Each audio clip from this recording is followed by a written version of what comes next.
Hi everyone, my name is Kim and welcome back to my channel. In this video, I will be talking about getting a UK driving license, and this is actually a part 2.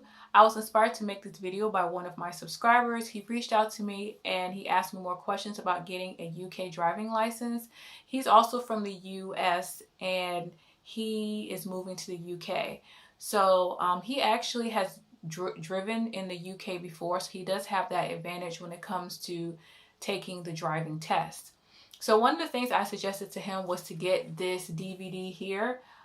This DVD is great for taking the theory test. It's good practice.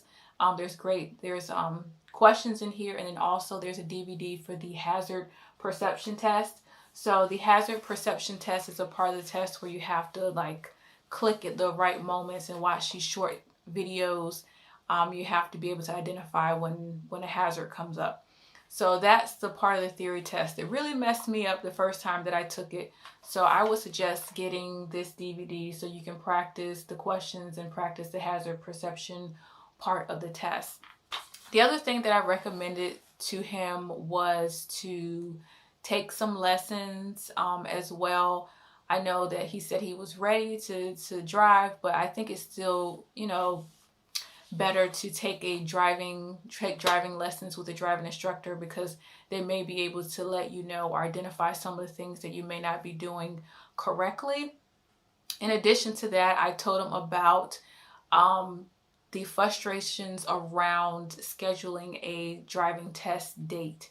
So I'm not sure if this is still an issue, but back when I was ready to take my driving test, when I would go online and try and schedule a test date, there was not any earlier test dates available until like months later. So for example, I was ready to take my driving test in September, but there were no driving test dates available until December.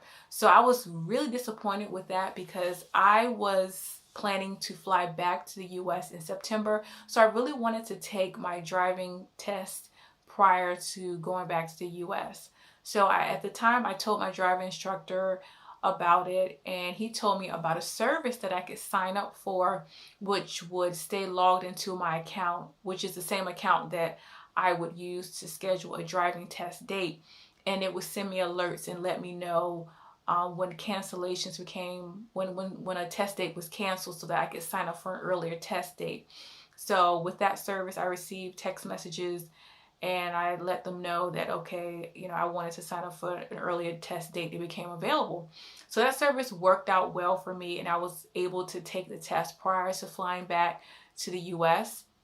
So I told them about that service because, I'm not sure if there's still backups in the availability of test dates.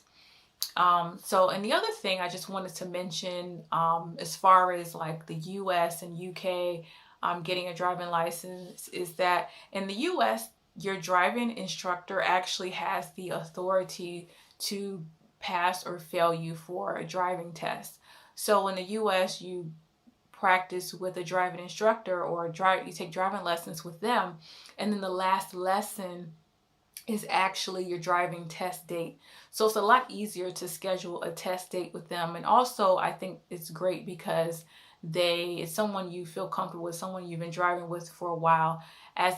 Whereas in the UK, you have to take the driving test at the driving test center, and then there's a person there that you've never met before, and then they're taking you out on your driving test. But in the US, you do have the option to take your driving test with the person you've been taking lessons with. At least in Virginia, I know they are authorized by the state of Virginia to pass or fail you. I'm not sure if that's the same in all states. It probably is, but that's what I know about Virginia. So if you like this video, please give it a thumbs up, share, and subscribe, and I will see you in the next one. Bye.